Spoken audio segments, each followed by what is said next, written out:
আসসালামু আলাইকুম, সবাই কেমন আছেন? আশা করি সবাই ভালো আছেন। আমিও ভালো আছি আলহামদুলিল্লাহ।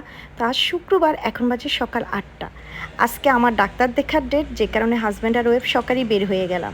8:30টার মধ্যে আমাদের মানে ডাক্তারের কাছে গিয়ে পৌঁছাইতে হবে, যে কারণে হাজব্যান্ড ওয়াইফ রওনা দিয়ে দিলাম। আর আমি তো চিল্লাচিল্লি করতে যাচ্ছি যে একটু গাড়িটা নিলে কি হতো, হেঁটে যাচ্ছি। ওর বাবা বলতেছে একেবারেই সামনেই, বেশি দূরে না।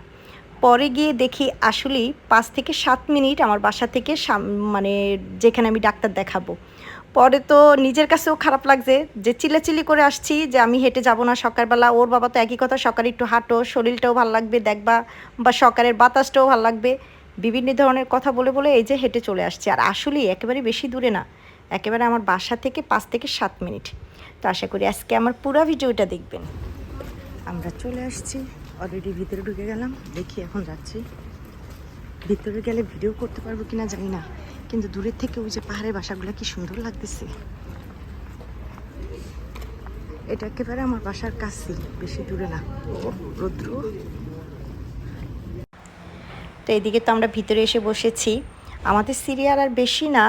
আমি তো আমার হাজব্যান্ডের বলতেছি যে সিরিয়াল জানি কতক্ষণ লাগে আজকে সময়। তখন আমার হাজব্যান্ড বলল না বেশিক্ষণ না, আমরা আর ১ থেকে ২ জনের পরই আছি। আলহামদুলিল্লাহ খুব কাছাকাছি আছি, বেশিক্ষণ লাগবে না। এখন আয়াত স্নেহাকে বাসায় রেখে এসেছি, দোনো ভাই বোন এখনও ঘুমাচ্ছে। তো বসে আছি আমরা। তো এদিকে তো এই যে আমরা বের হয়ে আসলাম, অনেকটা সময় লেগেছে। এখন বাজে আমার এখানে 9:30। তো আমরা হসপিটাল থেকে বের হয়ে এখন চলে যাচ্ছি। তো আমার হাজব্যান্ড বললো চলো এখানে কোনো আশেপাশে কোনো জায়গায় বসে নাস্তা করি, কিন্তু এখানে আশেপাশে কোনো জায়গায় বান নাই যে বসে নাস্তা করব। আর আমারও চিন্তা ভাবনা যে আমি একটু মানে সেন্টারের দিকে যাব, এখানে আমার টুকটাক কিছু বাজার আছে, সেটা করে তারপর আসবো। তো ওর বাবা বললো যে ঠিক আছে চলো, তাহলে ফাইনালি আমরা বাসে উঠে চলে যাই। তো এই যে হাজব্যান্ড আর ওয়ে বাসে উঠে এখন একেবারে সেন্টারের দিকে যাচ্ছি, সেখানে গিয়ে সব করবো, তারপর নাস্তা করব।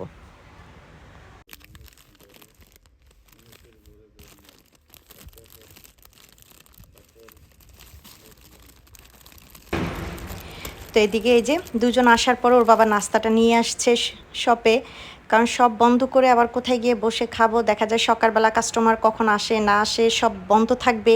সে চিন্তা করে বলছে যে নিয়ে আসো তুমি নাস্তা, আমরা শপে বসেই খাবো। তো এই যে ওর বাবা অলরেডি কিনে নিয়ে আসছে। আমার এখানে এখন বাজে 10:30, 10:30 একটু বেশি বাজে। বের হয়ে আসলাম, সরিষার তেল নিলাম, একটু লইট্টা শুটকি নিলাম, নিয়ে আজকে দেখি কি রান্না করা যায়।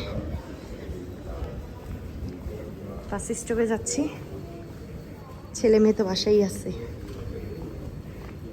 তো এইদিকে তো আমি বাসায় চলে আসছি। আমার এখানে মানে আসার পরে মোবাইলটা একটু চার্জ দিলাম, রান্নাবান্না কিছুটা মানে সারতেছি। আমি আজকে শুটকি ভুনা করতেছি। এদিকে গরুর মাংসটা ফ্রিজে ছিল 1 বক্স, এটা গরম করব। আর গুঁড়া চিংড়ির ভর্তা করব, একটু ভুনা খিচুড়ি করব, আর চিংড়ির ভর্তা করবো যে মরিচটা একটু ভিজায় রাখলাম পানিতে। তা আপাতত শুটকিটা রান্না করতেছি। আমি এখানে রসুন আর শুটকিটা ভেজে এখন পেঁয়াজ দিয়ে দিলাম। পেঁয়াজটা একেবারে ভাজতে ভাজতে বাদামি কালার করবো। এই যে গুঁড়া চিংড়ি নিলাম, এই চিংড়ি অল্প কটাই ছিল ফ্রিজে, এটাই চিন্তা করলাম আজকে একটু ভর্তা করে দিই। আর এদিকে এই যে শুটকি আজকে মানে অল্পই হবে, যেতে গুঁড়ো হইতেছে, কারণ এটা রান্না করতে করতে ভুনা করতে করতে আরও অল্প হয়ে যাবে।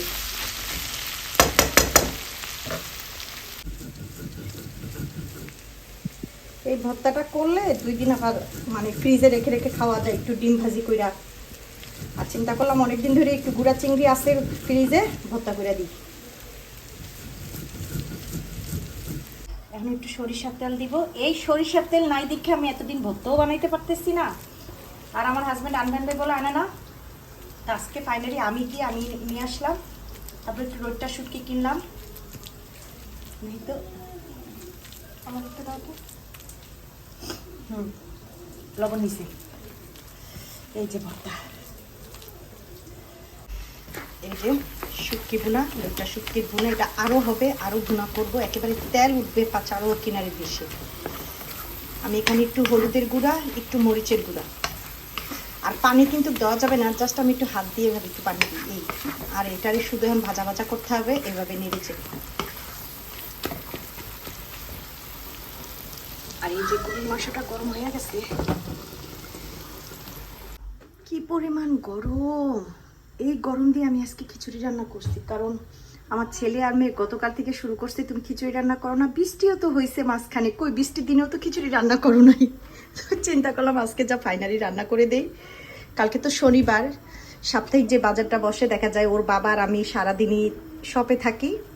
তো চিন্তা করলাম না আজকে রান্না করে দিই। আবার একটু শুটকিটা ভুনা করছি, গতকালকেও যেমন হয়ে যায়, ডিম ভাজি করলেই খাওয়া যাবে। তো এই যে খিচুড়িটাও রান্না হইতেছে, ভাতও বসায় দিলাম। আর এইভাবে রান্না বান্না সব কমপ্লিট, সব কিছু ধোয়া মাজা একেবারে। তো এদিকে এই যে খিচুড়ি হয়ে গেছে। আমি কিন্তু ভাতের চাল দিয়ে খিচুড়িটা করি বাসায়, আমার কাছে অনেক ভালো লাগে। আমার ছেলে মেয়েও খুব পছন্দ করে, একেবারে যে পছন্দ করে না তা না, খুব পছন্দ করে। আমি আয়াতের জন্য নিতেছি এখন। আমার ছেলের তো খিদা পেয়ে গেছে, মা কখন আনবা। তো এদিকে আয়াতের খাওয়া শেষ, আমার এখানে এখন বাজে 2টা। আমি একটু বাইরে আসলাম, কি পরিমাণ রৌদ্র, গরম কি বলবো। তো এর মাঝে আমি আজকে ভর্তা করলাম, শুটকি ভুনা করলাম, গুঁড়া চিংড়ির ভর্তা করলাম, গরুর মাংস, বেগুন ভাজা, ভাত, সব কিছু মিলিয়ে সে একই খাবার। যে গরম, আজকে অনেক গরম পড়ছে। তারপর আমার ছেলে মেয়ে আজকে খিচুড়ি খাবে, ওদের জন্য খিচুড়ি রান্না করা।